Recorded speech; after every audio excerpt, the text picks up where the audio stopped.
We think about product development in three ways, kind of how do products need to evolve?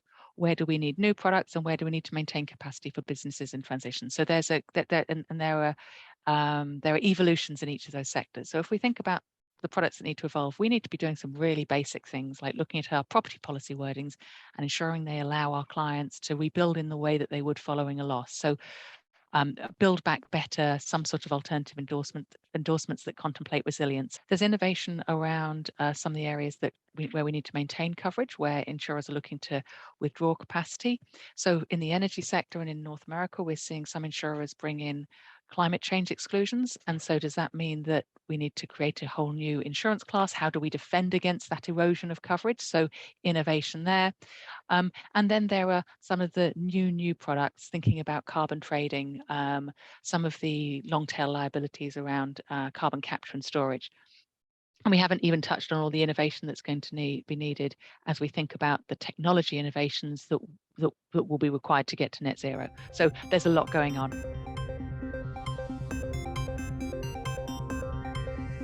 Collaboration is something that we do in our industry. Brokers and insurers collaborate typically, but I think we're going to need broader forms of collaboration that maybe feel slightly less comfortable. I think one of the ways that we identify where the opportunity is we'll start by following the money. If we think about construction in the first instance, we know that the built environment needs to double between now and 2060. So in the next 40 years, twice as many buildings. And in addition, we need to be retrofitting and improving the sustainability of existing built environment.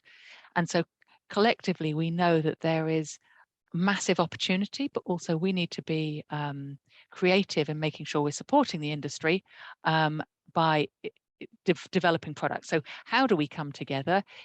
We need to identify where some of those opportunities are, some of those technology developments, and sitting down and understanding what the barriers are. So one of the projects we've been working on recently is I've just come off a call with Cambridge University master's program that we've been working with to really get under the skin of some of the risks in modern methods of construction to understand the extent to which they are perceived rather than real. We can make sure that insurance isn't a barrier to adoption of these sustainable methods of construction.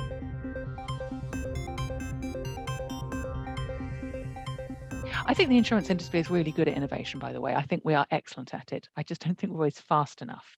And so it isn't a question of if we will do this, it's do we do this in a timely way where we are supporting the transition. Some of the technologies that we're talking about aren't actually new technologies, they're new applications of existing technologies. So if we think about the use of alternative fuels in vessels, we're not talking about pure new technology, it's a new application of existing technology. So we need to make sure that we're collaborating in ways or collaborating faster than we're used to collaborating.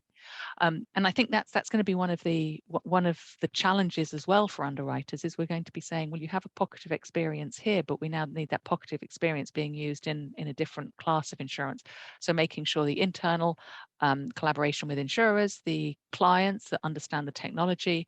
And I don't actually expect underwriters to be subsidizing the cost of risk for clients as they trial new technology, but they do, and I think we should expect them to subsidize the cost of underwriting. They should subsidize some of the learning that's required that will enable them to underwrite them and have pragmatic frameworks for their expectation of the way certain technologies will perform in new environments. I don't think it's easy, by the way, but we've really got to accelerate what we're already very good at.